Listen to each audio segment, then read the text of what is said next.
Junior NTR తల్లి ఎదురుపడడంతో ఒక్కసారిగా కొడాలి నాని మరి చేసిన పనికి షాక్ అవుతున్నారట.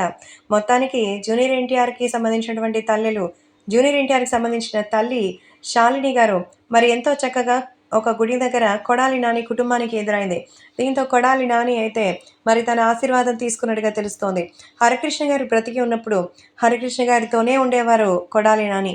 సో, హరికృష్ణ గారు ఎన్టీఆర్ అంటే సీనియర్ ఎన్టీఆర్ గారికి చైతన్య రథసారథిగా ఉంటే మరి కొడాలి నాని మరి హరికృష్ణ గారికి రథసారథిగా ఉండేవారు. అలాంటి అనుబంధం. అలాగే జూనియర్ ఎన్టీఆర్ తొలినాళ్లలో 'ఆది' అలాగే ఆయన స్క్రిప్ట్‌కి సంబంధించిన వ్యవహారాల్లో కూడా చాలా జోక్యం చేసుకునేవారు. ఆయన సినిమాలు సైతం ప్రొడ్యూస్ చేశారు. అలాగే జూనియర్ ఎన్టీఆర్ ఎక్కడుంటే అక్కడికెళ్ళిపోయి ఆయనకి సంబంధించి అన్ని మరి జాగ్రత్తలు చూసుకునేవారు. ఒక అద్భుతమైనటువంటి ఒక సెక్యూరిటీ లాగా ఉండేవారు. అలాంటిది ఈరోజు తెలుగుదేశం పార్టీ వల్ల చంద్రబాబు నాయుడు రాజకీయాల వల్ల అక్కడి నుంచి దూరంగా వచ్చేశారు. అయితే ఇప్పుడు తాజాగా చాలా సంవత్సరాల తర్వాత ఎన్టీఆర్ తల్లి శాలిని కనపడడంతో ఎంతో ఎమోషనల్ అయిపోయారట. పక్కన కుటుంబ సభ్యులు అందరూ ఉన్నా సరే వెంటనే వచ్చి ఆమె ఆశీర్వాదం తీసుకున్నట్టుగా తెలుస్తోంది. దీంతో ఎన్టీఆర్ తల్లి శాలిని గారు కూడా వాళ్ళ కుటుంబాన్ని ఎంతో ప్రేమగా పలకరించినట్టుగా సమాచారం. అంతేకాకుండా వాళ్ళకి సంబంధించినటువంటి క్షేమ సమాచారాలు కూడా అడిగి తెలుసుకున్నారట.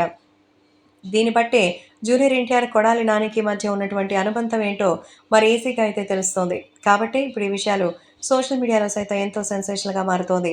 సో, కొడాలి నాని ఎప్పటికైనా జూనియర్ ఎన్టీఆర్‌కి తోడుగా నిలబడతారనేది ఇంతకు మించిన వేరే సాక్ష్యం అవసరం లేదు. ఒక్కసారి జూనియర్ ఎన్టీఆర్ కనుక ఓకే అంటే రాబోయే రోజులు వేరే లెవెల్‌లో ఉంటాయి.